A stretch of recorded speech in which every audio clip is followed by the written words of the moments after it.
I call Maureen Pugh.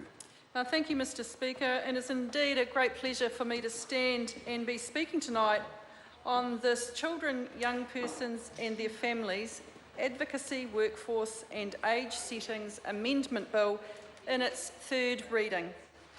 Mr Speaker, this bill is a clear demonstration of this government's commitment to the most vulnerable members of our society, our young people and their families.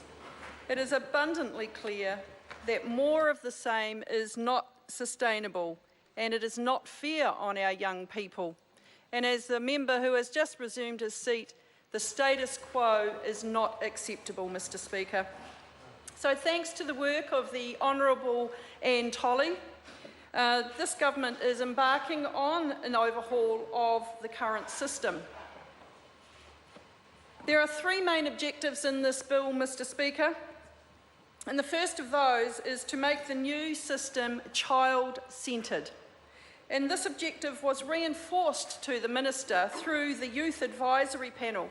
And that Youth Advisory Panel was made up of young people who had direct experience within this system. They made it very clear that they wanted to stop the state, to stop experimenting with their lives.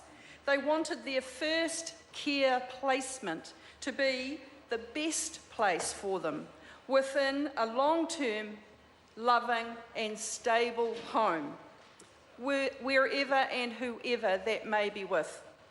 They also wanted their views to be taken into account, Mr Speaker, when decisions are being made about their lives, not an unreasonable request. The second outcome that is aimed for in this bill is to extend the statutory age of care and protection to the age of 18. Mr Speaker, many of our young people at the age of 17 are still involved in studies.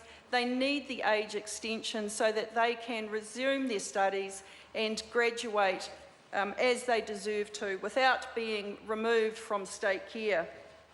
And thirdly, Mr Speaker, this bill enables services to be purchased so that children and young people get the support they need when they need it from a range of service providers.